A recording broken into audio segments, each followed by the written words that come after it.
mugamba mutya mwenna abali ku channel yaffe eyitibwa Kyayiti YouTube channel yaffe kyembasaba mugende maaso n'ogyegattako kigenda kuba kirungi nnyo. N'ekirala likinga video kati olunaku lwaleero tuli ku bibuuzo byaffe. Waliwo omukyala eyabuuzizza nti nze njagala kunyamba omuntu yazze n'eddagala mu bizinensi yange n'atandika okulinyokeza misana ttuku, nkole ntya? Bulijjo abadde abikola naye nga abikolera bbali si mu bizinensi yange. Kwegamba alaga nti waliwo omuntu eyazze n'anyokeza eddagala mu bizinensi ye. Kyensaba okubuuza oyo yabadde anyokeza eddagala wakitegedde otya nti anyokeza ddagala? Ye teyafunyeemu kutya kulinyokereza mu bizinensi yo emisana ttuku obutamulaba teyakitiddemu? Gwe wakitegedde otya nti eddagala lyali mu kunyokeza? Wadde abalabe bangi naddala mu bizinensi ezo naddala bannayibba bammwe, naye kiba kikulu nnyo okukakasa n'omanya nti kituufu kye yabadde akola kyekyo, kiba kirungi nnyo. Kakati obadde osaba ku buyambi.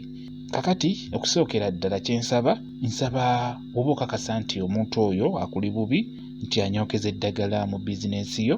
Okusookera ddala sooka weetegereze bulungi, weetegereze mu bizinensi yo owali obutulituli olaba oba teri ddagala lyebasonsekayo, kuba eddagala eryesonsekeyo erisinga okubeera ery'obulabe. Eddagala ly'abaleese kiba kyangu okugoba mu kifo ekyo ky'olimu oba bizinensi y'okusaanawo bulungi nnyo. Oyo abeera asonsese. Ky'oba olaba nti mbagamba nnyo mwetegereze nnyo mu bumooli bwammwe oba bizinensi oba buli owali ekituli mwetegereze. Weba wooteeri tunula nnyo madamu budaala obwo muteeka mu wooteeri muteeka ebintu ntumufu okulaba nga mwetegereza wansi bulungi nnyo. Batera okusonsekayo eddagala mbirabye nnyo wamu ne bumooli mwetegerezeemu. Kakati ekintu ekyo obeera okimaze, kati eddagala lyensobola okubuulirako eryangu kugamba eryangu lyosobola okunoonya n'olifuna, nkusaba ofune kattaddogo. Osobola okufuna kattaddogo n'ofuna ne kawunyira. Bonna babuyita kawunyira omutono ne kawunyira omunene, naye akamu bakakazaako erinnya erya kattaddogo n'ofuna ne kawunyira omulala. Mukazi bulungi, mukalize mu nnyumba oba mukisiikirize. Bw'omala omukaza funa olujjo oba funa akantu otekeko amanda iwaka eddagala eryo. Kawunyire omunene n'omutono, mukazi bulungi, muteekemu anyookere mu bizinensi yo. Kijja kuba kirungi nnyo. Ajja kugoba amalogo ago ge banaaba banyokereza mu bizinensi yo, ajja kuba gagoba bulungi nnyo. Kawunyire oyo osobola okuddira okubuzaabuza bakasitoma bano obutamanya nti oli mukola ddagala. Osobola okufuna awudi, kuba ye awudi bamanya oli mu kugoba nsiri, tyonyokeza nsiri, era bakikozesa nnyo abantu. Kale osobola okuddira awudi n'omugattamu n'ogattako n'eddagala n'obeera ng'oliyiwako. Lijja kuba likuyamba okugoba empewo ezo, okugoba eddagala eryo lye bakuweerereza mu mpewo. Lijja kuba likuyamba okubeera nga libizzaayo nga libigoba mu bizinensi yo.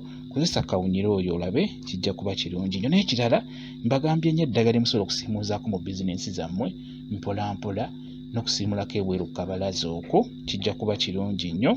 Naye ng'osobola okufuna oluwoko n'ofuna akambula n'ofuna n'omwetango n'obiyengera wamu bulungi nnyo, n'obeera ng'osiimulako mu nnyumba yo naddala ebweru ku kabalaza okwo bayiwako nnyo eddagala nnyo. Osobola okufunayo akadde n'osiimulako eddagala eryo. Kijja kuba kikuyamba. Bwe kityo bwe kiri kyensobodde okubuulirako ekyo. Kweganjagadde nkuwe ku ddagala erisobola okubeera eryangu ly'osobola okufuna. Beera ng'olikozesa, kijja kuba kirungi nnyo. Mwebale kubeera ku channel yaffe eyitibwa Kyayiti YouTube channel yaffe. Kyembasaba mugende mu maaso n'ogyegattako, kigenda kuba kirungi nnyo. N'ekirala likinga video mbeere bulungi. Mweraba.